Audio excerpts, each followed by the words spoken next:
사랑하는 성도 여러분, 그리고 진리의 말씀을 사모하는 모든 분들께 주님의 이름으로 문안드립니다. 복잡하고 빠르게 변하는 현대 사회 속에서 우리는 매일 수많은 선택의 기로에 놓입니다. 어느 길로 가야 할까? 이것이 과연 하나님께서 원하시는 뜻일까? 이처럼 우리의 마음속 깊은 곳에서는 언제나 하나님의 음성을 듣고 그분의 인도하심을 따르고자 하는 갈망이 있습니다. 오늘 이 귀한 말씀을 듣기 전에 잠시 시간을 내어 구독과 좋아요를 눌러주시면 더 많은 분들에게 하나님의 은혜가 전달될 수 있습니다. 여러분의 작은 손길이 누군가에게는 절실한 위로와 희망이 될 수 있습니다. 이 채널을 통해 주님의 평안이 여러분과 항상 함께 하시기를 기도합니다.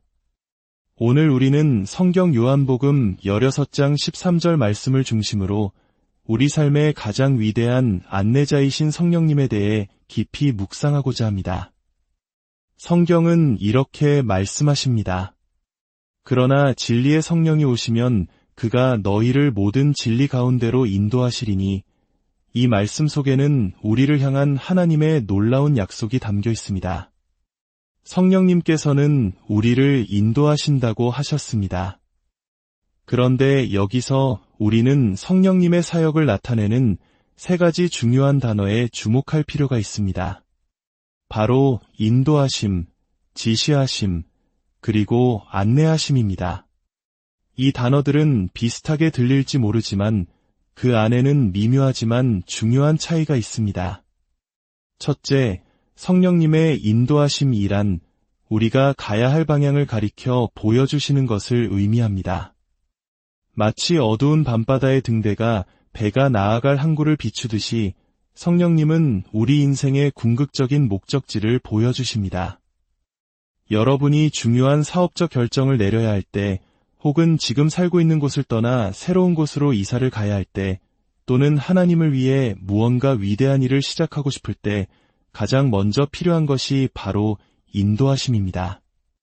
우리는 하나님의 음성을 들어야 합니다. 하나님께서는 한 가지 방법으로만 말씀하시지 않습니다. 성경을 보면 하나님께서 20가지가 훌쩍 넘는 다양한 방식으로 당신의 백성에게 말씀하셨음을 알 수 있습니다. 그러므로 우리는 하나님은 오직 이 방법으로만 말씀하실 거야라고 스스로 제약을 두어서는 안 됩니다. 중요한 것은 하나님께서 바로 당신에게 각자의 고유한 방식으로 말씀하신다는 사실을 믿고 그 음성을 분별하는 법을 배우는 것입니다. 둘째, 성령님의 안내하심입니다. 인도하심이 목적지를 가리키는 것이라면 안내하심은 그 목적지까지 어떻게 가야 하는지에 대한 구체적인 지침과 방법을 알려주시는 것입니다. 이것은 단순한 방향 제시를 넘어선 세밀한 상담과 지혜의 공급을 의미합니다. 예를 들어 하나님께서 여러분에게 사업을 시작하라는 마음을 주셨다고 가정해 봅시다. 그것은 인도하심입니다. 하지만 거기서 멈추면 안 됩니다. 우리는 하나님, 그렇다면 어떻게 시작해야 합니까? 어떤 사람들을 만나야 하고, 자금은 어떻게 마련해야 하며, 어떤 어려움들을 미리 준비해야 합니까? 라고 구체적으로 물어야 합니다. 바로 이때 성령님께서 주시는 지혜와 전략이 안내하심입니다. 안내는 그 길을 가는데 필요한 모든 구체적인 지침과 교훈을 포함합니다. 오늘날 많은 교회가 세상의 방식을 그대로 가져와 사용하곤 합니다. 다른 사람이 성공한 방법을 무작정 따라 하려고 합니다. 왜냐하면 성령님의 세밀한 안내를 구하며 기다리는 것보다 그것이 더 쉽고 빨라 보이기 때문입니다. 하지만 성령님은 모든 진리 가운데로 우리를 안내하시는 분입니다. 세상의 방법이 아닌 하나님의 방법을 가르쳐 주시는 분입니다. 인생의 여정은 나의 목적지가 어디인지를 아는 것에서부터 시작됩니다. 만약 하나님께서 동쪽으로 가기를 원하시는데 내가 서쪽을 향해 아무리 열심히 아무리 빠르게 나아간들 무슨 소용이 있겠습니까? 결코 목적지에 도달할 수 없을 것입니다. 많은 사람들이 하나님의 뜻 바깥에서 무언가를 찾고 무언가를 이루려고 했습니다. 그것은 우리의 옛 본성이 하나님의 인도하심을 거부하고 스스로의 힘으로 무언가를 성취하려는 시도입니다. 성령님의 인도와 안내를 받는 법을 배울 때 우리는 인생의 파선을 피할 수 있습니다. 특히 우리가 살아가는 이 시대는 거짓이 진리처럼 보이고 진리가 거짓으로 치부되는 매우 어둡고 혼란스러운 시대입니다. 교회 안팎으로 수많은 미혹이 존재합니다. 그러므로 우리는 모든 결정을 내릴 때마다 하나님을 경외하는 마음으로 이 결정이 정말 성령님으로부터 온 것인지 그분의 확증을 받았는지 스스로에게 물어야 합니다. 여기서 우리가 반드시 기억해야 할 중요한 원칙이 있습니다. 성령님은 언제나 질서 안에서 움직이신다는 사실입니다. 하나님은 혼란의 하나님이 아니십니다. 성령님은 결코 질서를 파괴하는 방식으로 일하지 않으십니다.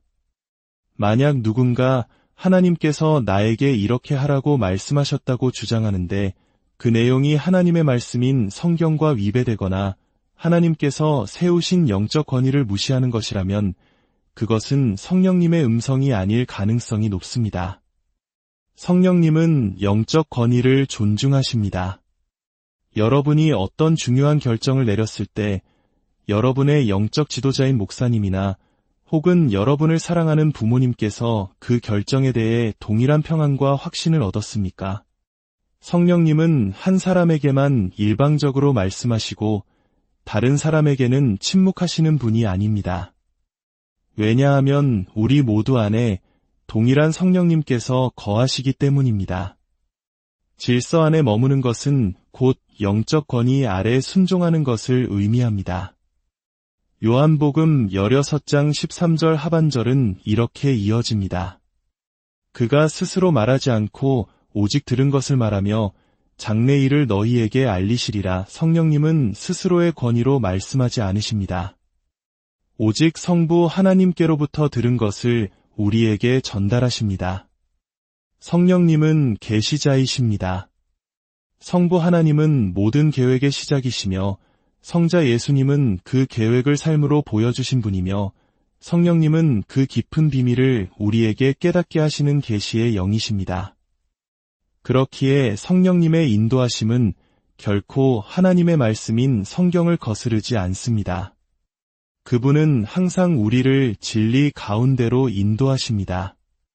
여러분이 내리려는 결정에 대한 진실을 알고 싶으십니까? 여러분 자신에 대한 진실, 혹은 어떤 사람에 대한 진실을 알고 싶으십니까? 성령님께 물으십시오. 성령님, 이 상황에 대한 진실은 무엇입니까? 성령님은 결코 우리를 거짓으로 이끌지 않으십니다. 성령님의 가장 중요한 사역은 바로 예수 그리스도를 드러내고 증언하며 예수님을 영화롭게 하는 것입니다. 성령님의 도우심 없이는 그 누구도 예수님을 깊이 알 수 없습니다. 그러므로 어떤 감동이나 인도하심을 받았을 때 우리는 스스로에게 질문해야 합니다. 이 일을 통해 예수님께서 영광을 받으시는가? 내가 내리려는 이 결정이 예수 그리스도의 이름을 높이는 일인가? 만약 그렇지 않다면 그것은 성령님의 인도하심이 아닐 수 있습니다. 또한 성령님은 트렌드와 패턴을 가지고 일하실 때가 있습니다. 이는 마치 성경에서 진실로 진실로 내게 이르노니라는 표현이 반복되거나 요한계시록에서 거룩하다, 거룩하다, 거룩하다가 반복되는 것과 같습니다.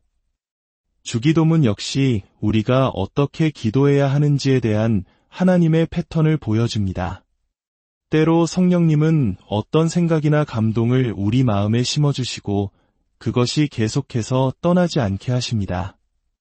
지워버리려 해도 지워지지 않고 하루 종일 마음속에 머무는 생각이 있다면 그것은 바로 성령님께서 당신에게 말씀하시는 하나의 패턴일 수 있습니다. 오늘날의 젊은 세대는 세상의 트렌드, 예를 들어 소셜미디어의 인플루언서들을 따르는 데에는 익숙하지만 하나님의 초자연적인 인도하심과 영적인 트렌드를 따르는 것에는 어색해하고 심지어 거부감을 느끼기도 합니다. 그들에게 초자연적인 세계는 비상식적인 것으로 여겨지기 때문입니다. 그러나 성령님은 우리에게 초자연적인 세계로 들어가는 문을 열어주시는 분입니다. 성경에 기록된 것들뿐만 아니라 미처 다 기록되지 못한 하나님의 무한한 지혜와 비밀을 우리에게 나타내시는 분입니다. 성령님은 우리 안에 거하시는 하나님의 임재에 대한 가시적인 증거입니다. 즉, 성령님은 이 땅에서 계속되는 하나님의 임재 그 자체이십니다. 만약 어떤 교회나 사역에 하나님의 임재가 느껴지지 않는다면 그것은 성령님께서 그곳에서 자유롭게 역사하시지 못하고 있다는 증거일 수 있습니다. 많은 경우 사람들이 육신에 속하여 영적인 것을 분별하지 못하고 보지도 듣지도 못할 때 성령님은 근심하시고 소멸되십니다. 마지막으로 요한복음 14장 26절은 말씀합니다. 보혜사 곧 아버지께서 내 이름으로 보내실 성령 그가 너희에게 모든 것을 가르치고 내가 너희에게 말한 모든 것을 생각나게 하리라. 성령님은 우리의 위대한 스승이십니다. 그분은 모든 것을 가르치신다고 약속하셨습니다. 이는 단지 영적인 문제에 국한되지 않습니다. 여러분의 학업, 직장생활, 인간관계 등 삶의 모든 영역에서 그분은 가르치고 도우실 수 있습니다. 제가 대학 시절 열심히 시험 공부를 하고 나서 이렇게 기도했던 기억이 납니다. 성령님, 제가 잊어버리는 것들이 있다면 시험 시간에 생각나게 해주세요. 놀랍게도 시험을 치르는 동안 잊었던 내용들이 기적처럼 떠오르는 경험을 하곤 했습니다. 성령님은 여러분이 설교 시간에 들었던 말씀뿐만 아니라 여러분의 삶에 필요한 모든 지식을 기억나게 하시고 가르쳐 주실 수 있는 분입니다. 사랑하는 여러분, 성령님은 멀리 계신 추상적인 힘이 아닙니다. 그분은 우리 각 사람 안에 거하시며 우리의 가장 가까운 친구이자 상담가, 그리고 위대한 안내자가 되기를 원하십니다. 그분의 인도하심을 구하십시오. 그분의 세밀한 안내에 귀를 기울이십시오. 그분이 주시는 생각과 감동을 소중히 여기고 모든 일에서 예수님을 영화롭게 하는 선택을 하십시오. 주님, 이 말씀을 듣는 모든 심령 위에 성령으로 충만하게 임재하여 주시옵소서. 세상의 소리가 아닌 하나님의 음성을 듣게 하시고 우리의 길이 아닌 주님의 길로만 행하게 하여 주시옵소서. 우리 각자의 삶의 목적지를 분명히 알게 하시고 그 목적지에 이르기까지 필요한 모든 지혜와 능력을 성령님을 통해 공급하여 주시옵소서. 여러분의 삶의 모든 걸음에 하나님의 은혜와 평강이 가득하시기를 간절히 축원합니다.